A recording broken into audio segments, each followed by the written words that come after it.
ঘটনাটা ভারতের ইতিহাসের এক অন্ধকারময় সময়ের, যে সময় সীমানার ওপারের কিছু অদৃশ্য ছায়া নিখুঁত পরিকল্পনা করেছিল ভারতকে নিজেদের অধীনে নিয়ে নেওয়ার জন্য। এই ছায়ার পিছনে লুকিয়ে থাকা মানুষগুলোকে শেষ করার জন্যই একটা মিশন তৈরি করা হয়, আর সেই মিশনেই ঝাঁপিয়ে পড়ে ভারত মাতার এক সন্তান। নমস্কার বন্ধুরা, আমি অয়ন্তিকা এসে গেছি আপনাদের জন্য নতুন একটি সিনেমার এক্সপ্লেন নিয়ে। আজকে সিনেমাটি 2025 সালে মুক্তিপ্রাপ্ত ধুরন্ধর। সিনেমার কাহিনীটি সম্পূর্ণ সত্য ঘটনার উপর নির্মিত। তো চলো বন্ধুরা, শুরু করা যাক। সিনেমার কাহিনী শুরু হয় আফগানিস্তানের কান্দাহার এয়ারপোর্টে। সময়টা 30শে ডিসেম্বর 1999 সাল। কয়েকজন টেরোরিস্ট ইন্ডিয়ান যাত্রীবাহী একটা প্লেন হাইজ্যাক করেছে।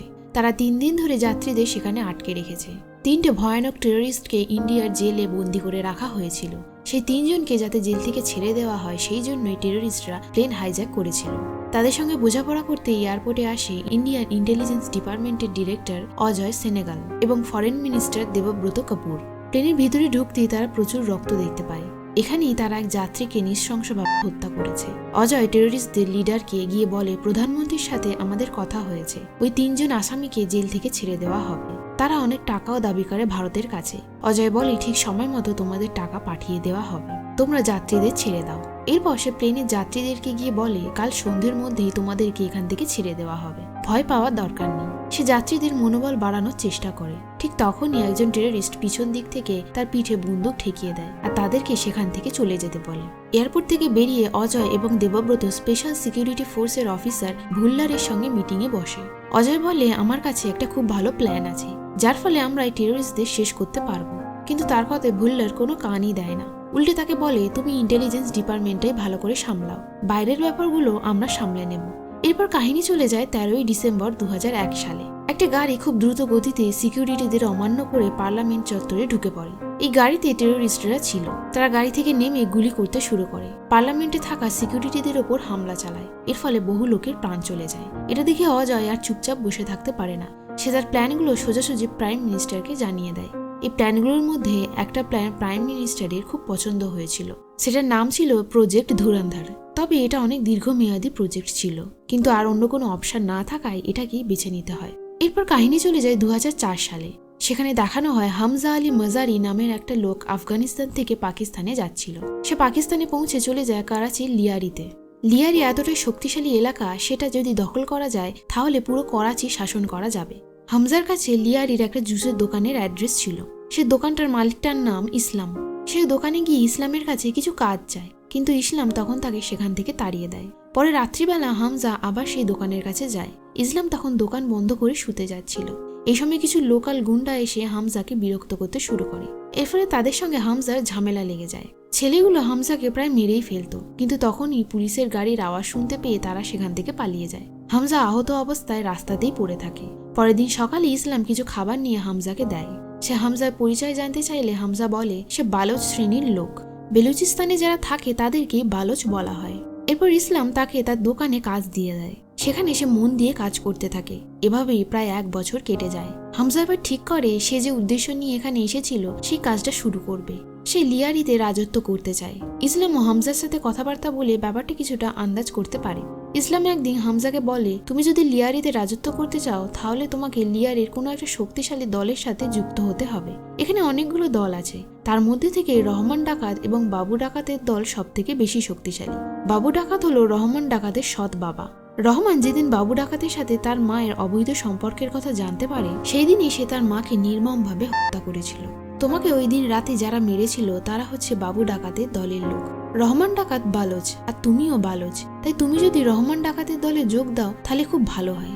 তবে ওদের দলে ঢোকা খুব সহজ নয়। তোমাকে এমন কিছু একটা কাজ করতে হবে যার ফলে রহমান নিজেই তোমাকে তার দলে যোগ করে নেয়। কিছুদিন পরে একটা বিয়ে বাড়ির অনুষ্ঠান ছিল। সেখানে ইসলামদের দোকানে জুসের অর্ডার দেওয়া হয়েছিল। হামজা জানতে পারে ওই বিয়ে বাড়িতে রহমানের 2 ছেলে আসবে এবং বাবু ডাকাতের দলের লোক ঠিক করেছে রহমানের 2 ছেলেকে তারা মেরে ফেলবে। তাই হামজা ঠিক করে যে করেই হোক ওই 2টো ছেলের প্রাণ বাঁচাতে পারলে সে রহমানের দলে ঢুকতে পারবে। বিয়ে বাড়িতে বাবু ডাকাতের লোকেরা যখনই ওই 2টো ছেলের ওপর হামলা করে, হামজা তাদেরকে গিয়ে বাঁচায়। সে বাবু ডাকাতের লোকেদের উপর হামলা চালায়, তার ফলে তারা পালিয়ে যায়। রহমানের ছোট ছেলেটাকে সে বাঁচিয়ে নিলেও বড় ছেলেটাকে সে বাঁচাতে পারে না। এটা নিয়ে সে খুব চিন্তায় পড়ে যায়। সঙ্গে সঙ্গে সে ওই ছেলেটাকে হসপিটালে ভর্তি করে, কিন্তু ডাক্তার জানিয়ে দেয় ছেলেটি আর বেঁচে নেই। এই সময় রহমান তার দলের লোকেদের নিয়ে হসপিটালে আসে। তার ছোট ছেলে তাকে গিয়ে হামজার ব্যাপারে সবকিছু জানায়। তার ছেলের প্রাণ বাঁচানোর জন্য রহমান তাকে কিছু টাকা দিতে চায়, কিন্তু হামজা সেই টাকা নিতে অস্বীকার করে। সে বলে, আপনি বালচদের জন্য অনেক কিছু করেছেন, তাদের অধিকারের জন্য আপনি লড়াই চালিয়ে যাচ্ছেন। আমিও একজন বালচ, তাই আমি যা করেছি সেটা আমার কর্তব্যবোধ থেকেই করেছি। এটা শুনে রহমানের দল খুব খুশি হয়। রহমানের ভাই উজের হামজাকে একটা পিস্তল দেয় আর তাদের দলে যুক্ত করে নেয়। নিজের বড় ছেলেকে হারিয়ে রহমান প্রতিশোধের আগুনে জ্বলছিল। সে মনে মনে ঠিক করে নেয় বাবু ডাকাতের থেকে সে এর বদলা নেবেই। তবে তার এই কাজে বাধা দেয় এমএলএ জামিল। জামিল পাকিস্তানের আম জনতা পার্টির লিডার। জামিল আর রহমান একই সাথে কাজ করে। সে রহমানকে জানায় সামনেই ইলেকশন, এখন এসব করলে তাদের পার্টির ওপর খারাপ প্রভাব পড়তে পারে। একবার ভোটে জিতে গেলে তো সব ক্ষমতা তাদের হাতেই থাকবে, তখন যা খুশি করার রহমান করতে পারে। এসব কথা রহমান চুপচাপ শুনে নেয়। এর কিছুদিন পর হামজা রহমানের দলের সাথে কাজ করতে শুরু করে। রহমান অস্ত্রের ব্যবসা করত। ওরা হামজাকে সবকিছু কাজ বুঝিয়ে দেয়। সেও সৎভাবে কাজ করতে থাকে। তবে রহমান কিছুতে স্থির থাকতে পারছিল না। তার ছেলের মৃত্যু তার মনে গভীর ছাপ ফেলেছিল। সে ভাবছিল যে ইলেকশনের আগেই বাবু ডাকাতি থেকে বদলা নিয়ে নেবে নাকি ইলেকশন পর্যন্ত অপেক্ষা করবে। এটার জন্য সে তার দলের লোকেদের থেকে পরামর্শ চায়। সবাই বলে ইলেকশন পর্যন্ত অপেক্ষা করে যেতে, কিন্তু হামজা বলে, আমি আপনার জায়গায় থাকলে আগে আমার ছেলের মৃত্যুর বদলা নিতাম। ইলেকশন জিতলে আপনার ক্ষমতা বাড়বে আর আপনি ওদের এলাকা দখল করে নিতে পারবেন, কিন্তু আপনি যদি এখনই যান গিয়ে ওদের থেকে বদলা নিয়ে নেন, তাহলে ইলেকশনের আগেই আপনি ওদের এলাকা দখল করে নিতে পারবেন। রহমান হামজার কথায় সম্মতি জানায়। রহমানের কথা মতো তার দলের লোকেরা বাবু ডাকাতের লোকেদের খুঁজে খুঁজে বের করে মারতে থাকে। বাবু ডাকাত এটার খবর পেয়েই সেই এলাকা ছেড়ে পালিয়ে যাচ্ছিল, কিন্তু শেষে হামজা আর উজের তাকে গিয়ে ধরে নেয়। হামজা রহমানকে ফোন করে সেখানে ডাকে। বাবু ডাকাত রহমানকে বলে, তুই আমাকে ছেড়ে দে, আমি তো তোর বাবা হই, তুই তো তোর নিজের মাকেও শেষ করে ফেলেছিস। রহমান বলে, একটা ছোট বাচ্চাকে ওইভাবে মেরে ফেলা তোর উচিত হয়নি। এই বলে সে একটা পাথর দিয়ে বাবু ডাকাতের মাথা থেতলে দেয় এবং তাদের এলাকা দখল করে নেয়। এরপর দেখানো হয় 2007 সালের ঘটনা। জামিল ইলেকশন জিতে গেছে, সেই নিয়ে সবাই খুব উল্লাসিত ছিল। জামিল স্টেজে দাঁড়িয়ে বক্তৃতা দিচ্ছিল। এই সময় রহমান সেখানে আসে। হামজা আর উজেরও তার সঙ্গেই আসে। রহমান আসায় জামিল একটুও খুশি হয়নি, কিন্তু সে সবার সামনেই রহমানকে গিয়ে জড়িয়ে ধরে। এই সভাতে জামিলের মেয়ে ইয়ালিনাও এসেছিল। ইয়ালিনা হামজাকে লক্ষ্য করে, সে ওর দিকে তাকিয়েছিল। হামজা ব্যাপারটা বুঝতে পারে। ইয়ালিনার মা এসে তাকে স্টেজে যেতে বলে, কিন্তু তার এসব পলিটিক্স একদম ভালো লাগে না, তাই সে স্টেজে যেতে চায় না। তার মাও তাকে জোর করতে থাকে। তখন হামজা বলে, আপনাকে জামিল স্যার স্টেজে ডাকছে ফটো তোলার জন্য। ফলে ইয়ালিনার মাকে সেখান থেকে চলে যেতে হয়, আর ইয়ালিনাও তার মায়ের থেকে রেহাই পেয়ে যায়। সে গিয়ে তাদের গাড়িতে বসে পড়ে। এই সভাতে জাভেদ খানানি নামের একজন বিজনেসম্যান আসে। সে রহমানকে বলে, আপনি তো পলিটিক্স জয়েন করতে পারেন, আপনাকে নিয়ে জনতার উল্লাস দেখেছেন? রহমান কিছুই বলে না। সে জামিলকে গিয়ে বলে, আমি ভাবছি আমার একটা আলাদা পলিটিক্সের দল তৈরি করব। জামিল এরা শুনে চুপ করে যায়। রহমান বলে, ভয় পেয়ে গেলেন নাকি? আরে আমি আপনার দলের হয়ে কাজ করব, শুধু আমার একটা আলাদা পরিচয় তৈরি করতে চাই। এই সময় জামিলের বউ এসে তাকে ইয়ালিনার ব্যাপারে বলে। সে সেখান থেকে ছুটে গিয়ে ইয়ালিনার সাথে রাগারাগি করতে থাকে আর তার ফোনটা ছুঁড়ে ফেলে দেয়। রহমান উজেরকে জিজ্ঞাসা করে, খানানি ব্রাদার্স কত টাকা ইনকাম করে? উজের বলে, তারা 2 কোটি টাকার ইনকাম করে, তবে তারা এখন হিন্দুস্তানে 500 টাকার জাল নোট ছাপানোর দায়িত্ব পেয়েছে। সেটা যদি সফল হয় তাহলে তাদের ইনকাম 50 থেকে 60 কোটি টাকা হয়ে যাবে। হামজা জিজ্ঞাসা করে, এই নোট তারা ইন্ডিয়াতে পাঠায় কিভাবে? উজের বলে, করাচি থেকে জাহাজে করে মাল যায় কাতারে, সেখান থেকে কার্গো প্লেনে করে নেপাল পৌঁছয়। ওখানে মিনিস্টারের ছেলে সবকিছু ব্যবস্থা করে সেই নোট ইন্ডিয়াতে পাঠিয়ে দেয়। হামজা বলে, আপনি যদি পলিটিক্সে ভালো একটা জায়গা পেতে চান তাহলে এসব লোকেদের সাথে যোগাযোগ রাখা উচিত। হামজা রহমানের দলে যোগ দেওয়ার পর থেকেই তাদেরকে এত ভালো ভালো প্ল্যান দিয়েছে, যার কারণে রহমান খুব খুশি ছিল। তাই সে হামজাকে একটা বাইক আর একটা বন্দুক উপহার দেয়। হামজা ওই বাইকটা নিয়ে একটা বারে চলে যায়। সেখানে বড়লোক বাড়ির ছেলেমেয়েরা পার্টি করছিল। ইয়ালিনাও সেখানে ছিল। সে ইয়ালিনার কাছে যেতে গেলে একটা গার্ড এসে হামজাকে সেখান থেকে চলে যেতে বলে। এরপর সে বাইরে বেরিয়ে এসে ইয়ালিনার গাড়ির ইঞ্জিনের একটা তার কেটে দেয় আর পুলিশকে ফোন করে সেই পার্টির ব্যাপারে বলে দেয়। কিছুক্ষণ পরই পুলিশ সেখানে চলে আসে, তাই সবাই সেখান থেকে ছুটে পালিয়ে যায়। ইয়ালিনাও ছুটে বেরিয়ে এসে তার গাড়িতে বসে পড়ে, কিন্তু তার গাড়ি কিছুতেই চালু হচ্ছিল না। হামজা তখন বাইক নিয়ে তার সামনে আসে। পুলিশের থেকে বাঁচার জন্য ইয়ালিনা আর কোনো উপায় দেখতে না পেয়ে হামজার বাইকে উঠে পড়ে। হামজা পুলিশের চোখে ফাঁকি দিয়ে সেখান থেকে বেরিয়ে আসে। ইয়ালিনার বাড়ির কাছে এসে হামজার গাড়ির তেল শেষ হয়ে যায়, তাই সে পায়ে হেঁটে ইয়ালিনাকে তার বাড়িতে পৌঁছে দেয়। ইয়ালিনা হামজাকে জিজ্ঞাসা করে, তোমাকে সেদিন বাবার সভায় দেখেছিলাম, তুমি কি বাবার দলে কাজ করো? হামজা বলে, না, আমি রহমানের দলে কাজ করি, তার সমস্ত অবৈধ কাজে তাকে সাহায্য করি। তবে আমি কোনো রকম কোনো নেশা করি না, কোনো মেয়েকেও কোনোদিন বিরক্ত করিনি। আমি গরিব হতে পারি, কিন্তু অসফল নয়। হামজা ইয়ালিনের ফোনটা তাকে দেয়। ফোন পেয়ে ইয়ালিনা খুব খুশি হয়ে যায়। এরপর সে তার বাড়িতে চলে যায়। যাওয়ার আগে ইয়ালিনা দেখে হামজা তার বাইকটা স্টার্ট দিয়ে নিয়ে যাচ্ছে, অর্থাৎ সে এতক্ষণ বাইকে তেল শেষ হয়ে যাওয়ার নাটক করছিল, যাতে সে ইয়ালিনার সাথে কথা বলতে পারে। এদিকে অজয় পাকিস্তানের ছাপানো জাল নোট চেক করছিল। সে সুশান্তকে জিজ্ঞাসা করে, পাকিস্তান আমাদের নোটের প্রিন্টিং পেল কোথায় থেকে? সুশান্ত বলে, এসব যারা করছে তাদেরকে ধরা অসম্ভব, আর যদি আমরা তাকে ধরতেও পারি, এদের নেটওয়ার্ক এতটাই স্ট্রং যে জেলে ঢোকানোর 2 ঘন্টার মধ্যেই এরা ছাড়া পেয়ে যাবে।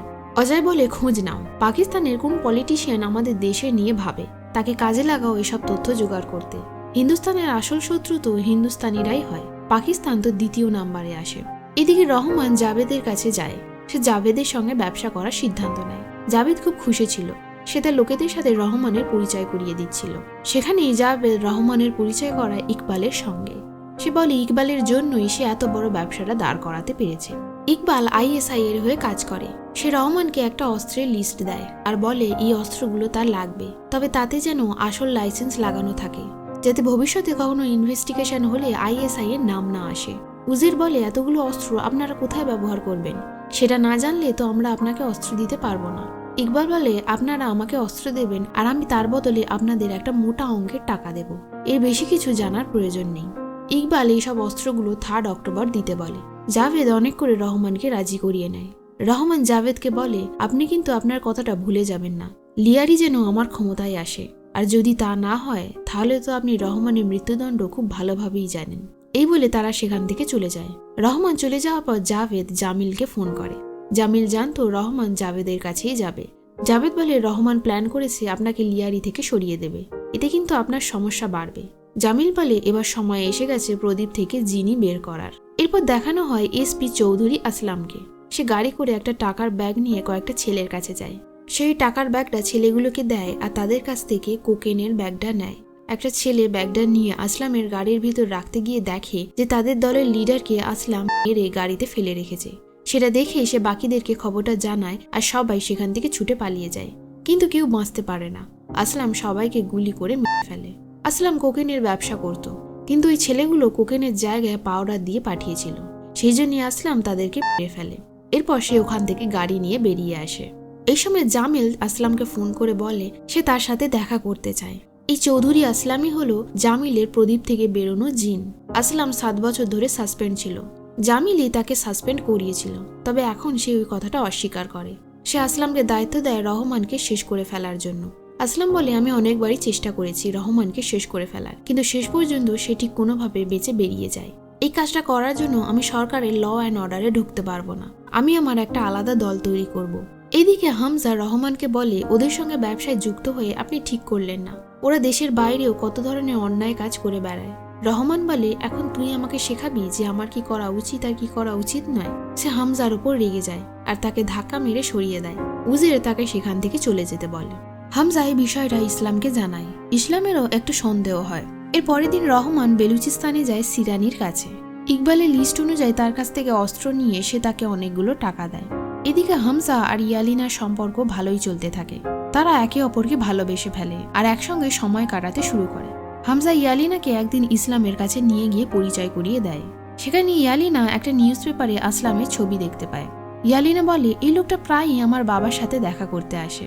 হামজা বলে, এর পরের বার যদি লোকটা আসে তোমাদের বাড়িতে তাহলে ওর ওপর নজর রাখবে। এদিকে আসলাম গোপনে একটা দল তৈরি করে রহমানের বিরুদ্ধে। অজয় সুশান্তের কাছ থেকে জানতে পারে যে তাদেরই দেশের এক মন্ত্রী ও তার ছেলে জাভেদ ও ইকবালের সাথে একটা মিটিং করেছিল। সেটাতেই ঠিক হয়েছিল পাকিস্তান যে ব্রিটিশ কোম্পানি থেকে তাদের কারেন্সি প্রিন্ট করায়, সেই একই কোম্পানি থেকে ইন্ডিয়ার কারেন্সিও প্রিন্ট করা হবে, এবং এই কোম্পানি থেকেই তারা ইন্ডিয়ার নোটের প্রিন্টিং পেয়ে যাচ্ছে। পাকিস্তান থেকে এই জাল নোট এই মন্ত্রী আর তার ছেলের মাধ্যমেই ভারতে এসে ঢোকে। এর বদলে জাভেদ আর ইকবালের থেকে তারা প্রচুর পরিমাণে অর্থ পায়। এরপর 3 অক্টোবর হামজা আর উজের অস্ত্রের ডেলিভারি দিতে ইকবালের কাছে যায়। রহমানেরও যাওয়ার কথা ছিল, কিন্তু হঠাৎ করেই তার ছেলের শরীর অসুস্থ হয়ে পড়ায় সে হসপিটালের উদ্দেশ্যে বেরিয়ে পড়ে। হামজা আর উজের ইকবালকে অস্ত্রগুলো দিয়ে দেয়। সেখানে ইকবাল একটা ঘরে তাদেরকে নিয়ে যায়। সে ঘরে একটা লোককে খুব বাজেভাবে অত্যাচার করা হচ্ছিল।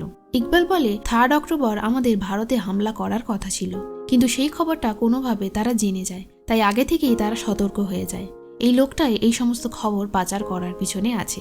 সেজন্য ইকবাল সেই লোকটাকে ধরে নিয়ে এসে তার উপর মর্মান্তিক অত্যাচার চালায়। এটা দেখে হামজার বুক কেঁপে ওঠে।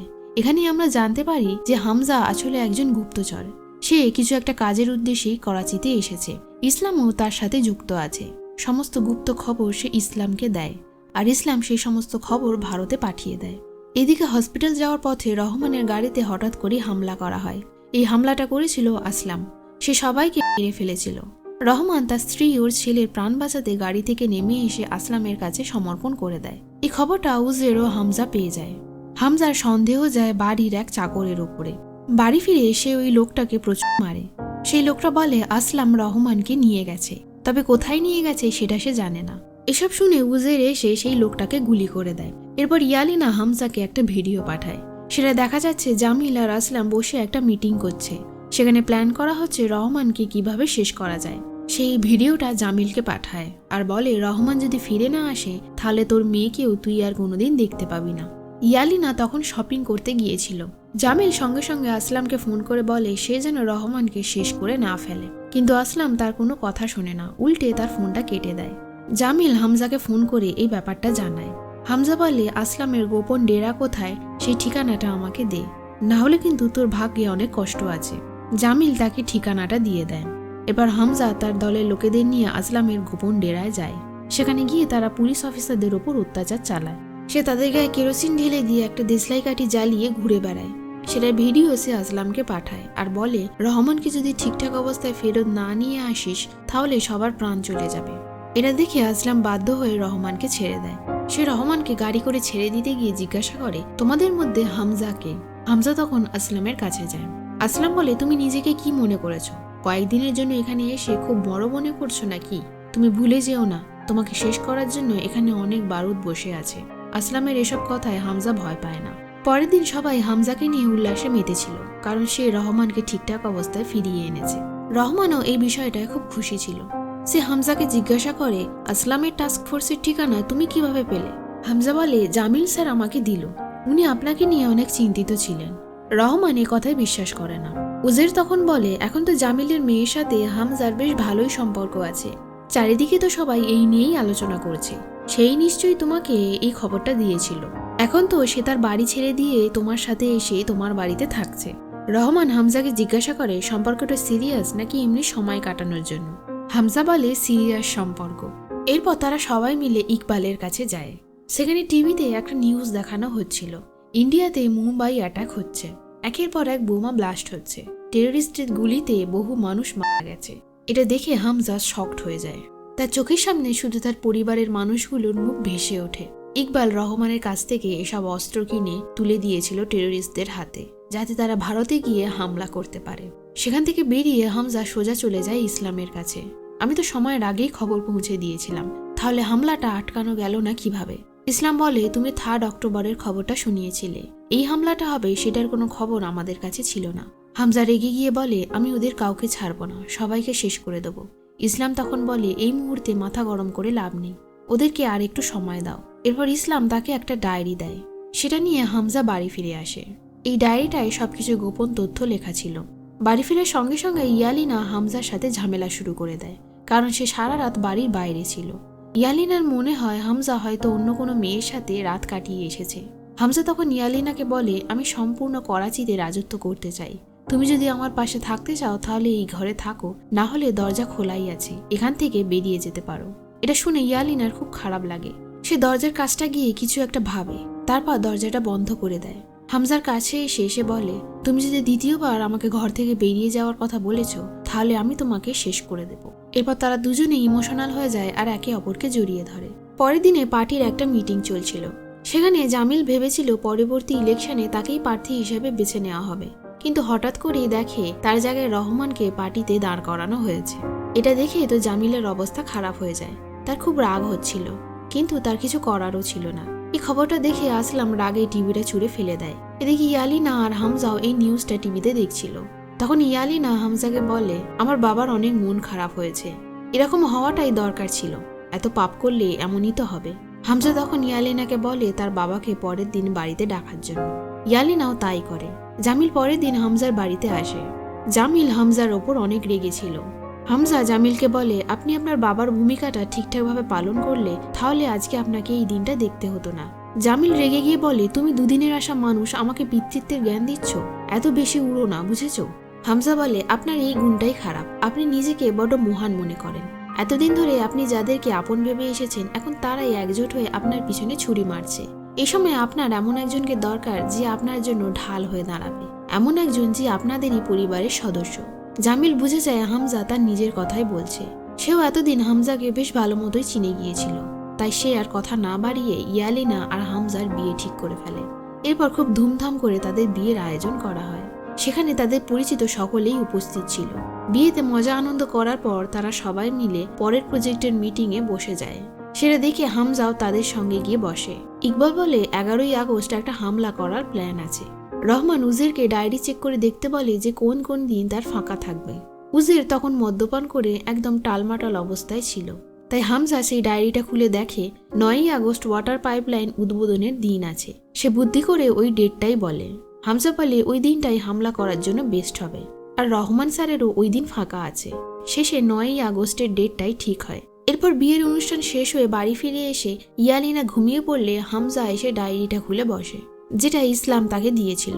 সেই ডায়েরির পৃষ্ঠাগুলো সবই ফাঁকা ছিল, কিছু লেখা ছিল না, কিন্তু একটা কেমিক্যাল তার উপর দিতেই লেখাগুলো পরিষ্কার হয়ে যায়। সেই ডায়েরির একটা পৃষ্ঠায় হামজা রহমানের নাম লিখে রাখে। পরের দিন সে 9ই আগস্টের হামলার জন্য বন্দুকের অর্ডার দিতে চলে যায়। এরপর চলে আসে সেই দিনটা, 9ই আগস্ট। ওই দিন রহমানের ওয়াটার পাইপলাইন উদ্বোধনের ডেট ছিল। এই সময় উজেরকে সাপ্লাইয়ার ফোন করে বলে মালগুলো নিয়ে যেতে। উজের হামজাকে বলে, আজকে তো ডেলিভারি ডেট না, ডেট তো 11ই আগস্ট করা হয়েছিল। হামজা বলে, আমার বিয়ের দিনে তো ঠিক হলো যে 9ই আগস্ট হামলা করা হবে। তুমি আসলে খুব নেশা করেছিলে তো, তাই তোমার খেয়াল নেই। উজের তৎক্ষণাৎ গাড়ি নিয়ে বেরিয়ে পড়ে মালগুলো আনতে। হামজা এদিকে রহমান আর তার দলের বাকি দুজনকে নিয়ে গাড়ি করে ফিরছিল। আসার পথে সে হঠাৎ করেই রাস্তা পাল্টে নেয়। রহমান এটা লক্ষ্য করে। সে হামজাকে বলে, আমরা এই রাস্তা দিয়ে যাচ্ছি কেন? হামজা বলে, মেন রাস্তায় কাজ চলছে, তাই এই রাস্তা দিয়ে আমরা তাড়াতাড়ি পৌঁছে যাব। রহমান গাড়ির আগে পিছনে অন্য কোনো আর গাড়ি দেখতে পায় না। সে বলে, বাকি লোকেরা কোথায়? হামজা বলে, বাকিরা আমাদের থেকে এগিয়ে গিয়েছিল, আমরা এই রাস্তা থেকে বেরিয়ে তাদের সঙ্গে আবার মিলিত হব। রহমান এবার উজেরের কথা জিজ্ঞাসা করে। হামজা বলে, সে অস্ত্র আনতে গেছে। রহমানের একটু অবাক লাগে, কারণ ডেট ঠিক করা হয়েছিল 11ই আগস্ট, তাহলে আজকে কেন মাল ডেলিভারি হচ্ছে? হামজা বলে, আমার বিয়ের দিনেই তো 9 তারিখের ডেট ঠিক করা হয়েছিল, আপনারা সবাই নেশা করেছিলেন তাই আপনাদের মনে নেই। রহমানের মনে পড়ে যায় যে হামজা ডায়েরিটা দেখে বলেছিল কোন কোন দিন তার ফাঁকা আছে। সে 9ই আগস্টের তারিখটা ফাঁকা থাকার কথা বলেছিল, কিন্তু আজকেই তো তার ওয়াটার পাইপলাইন উদ্বোধনের দিন ছিল। হামজা তার মানে রহমানকে মিথ্যে কথা বলেছে। সে ইচ্ছা করে হামলার তারিখটা আজকে ফিক্স করেছে। সে এরপর হামজাকে গাড়ি থামাতে বলে, কিন্তু হামজা গাড়ি না থামিয়ে উল্টে স্পিড বাড়িয়ে দেয়। রহমান বুঝতে পারে তার কোনো একটা খারাপ উদ্দেশ্য আছে। সে একটা ছুরি বের করে হামজাকে মারতে যায়। তার গাড়িতে থাকা বাকি দুজনও হামজার ওপর আক্রমণ করে। এদিকে আসলাম তার দলের লোকেদের নিয়ে অপেক্ষা করছিল। হামজা আসলে আসলামের সঙ্গে আগে থেকেই সবকিছু প্ল্যান ঠিক করে রেখেছিল। এদিকে গাড়ির মধ্যে ধস্তাধস্তি শুরু হয়ে যায়। হামজা কোনোভাবে একটা ওয়াটার পাইপে গিয়ে ধাক্কা মেরে দেয়, ফলে সেখান থেকে জল বের হতে থাকে। এই সিগন্যালটা পেয়েই আসলামের দল ধীরে ধীরে সামনের দিকে এগোতে থাকে। গাড়ির অ্যাক্সিডেন্ট হয়ে যায়, রহমানের দলের একজন মারা যায় আর বাকিরা অজ্ঞান হয়ে যায়। হামজা এই সুযোগে গাড়ি থেকে নেমে পালিয়ে যায়। রহমানের দলের একজন লক্ষ্য রেখেছিল হামজা গাড়িটা অন্য রাস্তায় নিয়ে গিয়েছিল। সে তাই ওই রাস্তাটা ধরে এগিয়ে এসে দেখে রহমানের গাড়ির অ্যাক্সিডেন্ট হয়ে গেছে। রহমান সেই লোকটাকে হামজার পিছু নিতে বলে। সেই লোকটা হামজার পিছু নিতে থাকে। জঙ্গলের ভিতরে ঢুকে তাদের মধ্যে তুমুল মারপিট শুরু হয়ে যায়। অনেক লড়াইয়ের পর হামজা সেই লোকটাকে গাছের সঙ্গে ঝুলিয়ে শেষ করে দেয়। এদিকে আসলাম রহমানের ওপর অ্যাটাক করতে শুরু করে। রহমান সেখান থেকে কোনোভাবে ছুটে পালিয়ে জঙ্গলের ভিতর ঢুকে যায়। আসলামও তার পিছন পিছন যেতে থাকে। দুজনই একে অপরকে গুলি করতে থাকে। তাদের বন্দুকের গুলি শেষ হয়ে গেলে আসলাম বেরিয়ে এসে রহমানের উপর হামলা চালায়। তাদের মধ্যে লড়াই লেগে যায়। শেষে রহমান আসলামকে প্রায় মেরেই ফেলেছিল। এই সময় হামজা সেখানে পৌঁছে যায় আর আসলামকে বাঁচিয়ে নেয়। তাদের দুজনের সাথে রহমান পেরে ওঠে না। হামজা রহমানের মুখে একের পর এক ঘুষি মারতেই থাকে। শেষে আসলাম এসে রহমানের ঘাড়ের পাশে গুলি করে দেয়। এর ফলে সে মরে না, বেঁচে থাকে, কিন্তু খুব কষ্ট পেতে থাকে। আসলাম আর হামজার মধ্যে ঠিক হয়েছিল তারা একেবারে রহমানকে শেষ করে ফেলবে না। এরপর হামজা রহমানকে কাঁধে তুলে নিয়ে মেন রোডে উঠে আসে। সেখানে সে একটা অটোকে দাঁড় করায় আর তাতে রহমানকে বসিয়ে নিয়ে হসপিটাল চলে যায়। হামজা এমন করছিল যেন রহমানের জন্য তার খুব চিন্তা হচ্ছে। সে উজেরকে ফোন করে ব্যাপারটা বলে। উজের হসপিটাল চলে আসে। হামজা রহমানকে হসপিটাল নিয়ে এলেও ডাক্তার বলে রহমান আর নেই। হসপিটাল নিয়ে আসার পথেই সে মারা গেছে। তার দলের সবাই কান্নায় ভেঙে পড়ে। হামজাও সবার সাথে মন খারাপ করে বসেছিল। এই নিউজটা চারিদিকে ছড়িয়ে পড়ে। সে অটো ড্রাইভারটা রিপোর্টারদের বলে হামজা অনেক চেষ্টা চালিয়েছে রহমানকে বাঁচানোর। সেই তাকে হসপিটাল নিয়ে এসেছিল, কিন্তু শেষ পর্যন্ত রহমান আর বাঁচল না। খবরে এটা বলা হয় রহমানের গাড়ি থেকে বাজেয়াপ্ত অস্ত্র পাওয়া গিয়েছিল, তাই তার ওপর পুলিশ হামলা চালিয়েছিল। এই সমস্ত ঘটনার ফলে ভারতের উপর যে হামলা হওয়ার কথা ছিল সেটা আটকানো গিয়েছিল। রহমানের মৃত্যুর পর তার দলের সম্পূর্ণ তথ্য ধীরে ধীরে মিডিয়ার সামনে উঠে আসে। ইকবাল থেকে শুরু করে জাবেদ সবার ক্ষমতা ধীরে ধীরে শেষ হয়ে যায়। এভাবেই হামজা আইএসআই আর টেররিস্টদের দলটাকে কিছুটা হলেও শেষ করতে পারে। এই খবরটায় অজয় খুব খুশি ছিল, কারণ সেই এসবের প্ল্যান করেছিল। হামজা আসলে কোনো বালচ নয়, সে একজন হিন্দুস্তানি। তার আসল নাম জসকরিত সিং রাঙ্গি। আইএসআই এর হামলাতে সে তার পুরো পরিবারকে হারিয়েছিল, তাই সে ওদের থেকে বদলা নিতে চেয়েছিল। অজয় তাই তাকেই বেছে নিয়েছিল পাকিস্তানে গিয়ে আইএসআইকে শেষ করার জন্য। আর এভাবেই অপারেশন ধুরন্ধর সফল হয়। তবে কাহিনী এখানেই শেষ নয়। এর পরবর্তী পর্যায়ের গল্প আমরা জানতে পারবো এই সিনেমার দ্বিতীয় ভাগে। আজকের মতো এখানেই শেষ। এক্সপ্লেনটি ভালো লাগলে কমেন্ট করে অবশ্যই জানাবেন। সবাই সুস্থ থাকবেন, ভালো থাকবেন। দেখা হচ্ছে পরের ভিডিওতে।